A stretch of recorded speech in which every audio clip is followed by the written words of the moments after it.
Bonjour à tous.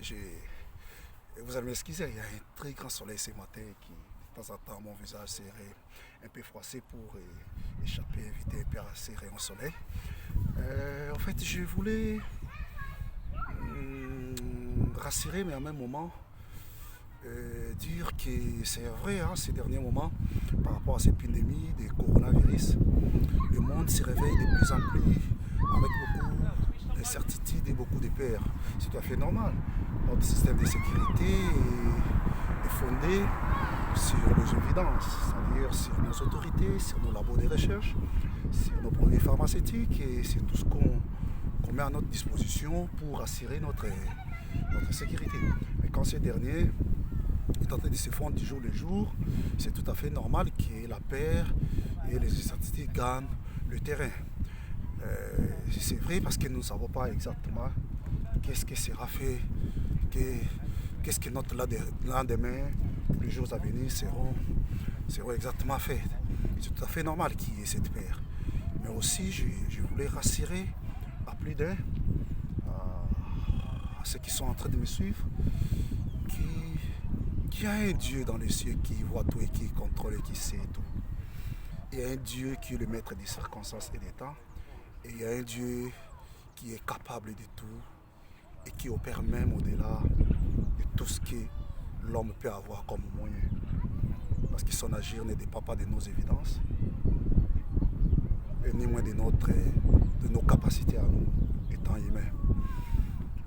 Seulement, je vais dire à quelqu'un que cette parole qui garde la même contenu quand même qu'on passe des moments difficiles, parce que cette parole-là ne change pas de contenu et ne change même pas sa profondeur, ni moins son agir, parce qu'il fait beau ou parce qu'il ne fait pas beau. Non, Dieu reste le même et il continue à agir du jour le jour de la même façon. Sa parole nous dit ceci: je connais les projets que j'ai formés sur vous, projet de paix et non de malheur, afin de vous donner de l'espérance et de l'avenir. Ce qui est merveilleux, il faut voir la nuance. Il dit, je connais les projets que j'ai formés sur vous. Il ne dit pas, je connais les projets que j'ai formés pour vous. La nuance et la différence, c'est à ce niveau-là. C'est-à-dire, le projet que Dieu veut et a à accomplir, il ne l'accomplit pas sans nous. Ces projets sont faits et sont réalisés sur nous. Autrement dit, nous sommes cette plate-bande. Nous sommes cette plateforme sur qui Dieu va réaliser les choses. Je veux dire par là qu'on ne peut pas concevoir un plan sans avoir un terrain. D'ailleurs, la conception du plan dépendra plus de l'état et du niveau du terrain. Je suis en train de vouloir dire que nous sommes aussi, je vais dire même plus qu'importants que les projets lui-même. Parce que ces projets ne seraient pas faits sans nous. C'est-à-dire, Dieu veut que nous soyons en bonne santé. Dieu veut que nous nous portons bien et mieux. Parce que plus nous nous portons bien et mieux, plus il se donne ce plaisir, je vais le dire, mais se donne ce luxe d'entreprendre ou de manœuvrer pour faire des projets et exécuter des projets sur nous. Donc nous sommes cette plate-bande, nous sommes ces supports-là qui donnent à Dieu la possibilité de faire des choses. Voilà pourquoi la Bible sera en train de dire qu'un chien vivant vaut qu'un lion mort. Dans la mesure où quand on est en vie, on peut se faire des choses. Quand on est en vie, Dieu peut manœuvrer sur vous.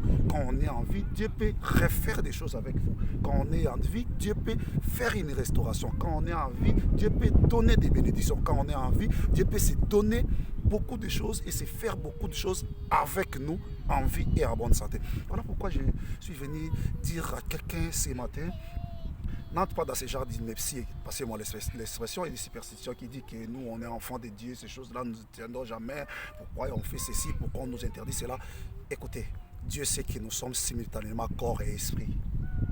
Le Christ, qui savait qu'il était le vrai Fils de Dieu, mais il avait refusé cette proposition du diable qui lui demandait de monter sur une montagne, de se jeter, parce qu'il savait qu'il était en même temps esprit, en même temps corps. Et qui sur le plan physique, là-bas de la pesanteur, aurait agi et il connaîtra des casses. De la même manière, je vais dire à quelqu'un, protège-toi, garde-toi. Dans la mesure du possible, observe ce qu'on te dit de faire par les autorités ou par les institutions qui sont en charge de cette maladie. Nous sommes plus puissants, vivants que morts. Dieu se réalisera des choses avec nous quand nous serons et nous continuerons à être vivants que morts. Parce que dans ces versets, on parle de l'avenir, on parle de l'espérance. Il n'y a pas d'avenir pour les vivants, pour les morts plutôt. Il n'y a que de l'avenir et des projets pour les vivants. Que Dieu vous bénisse. À la prochaine. Merci.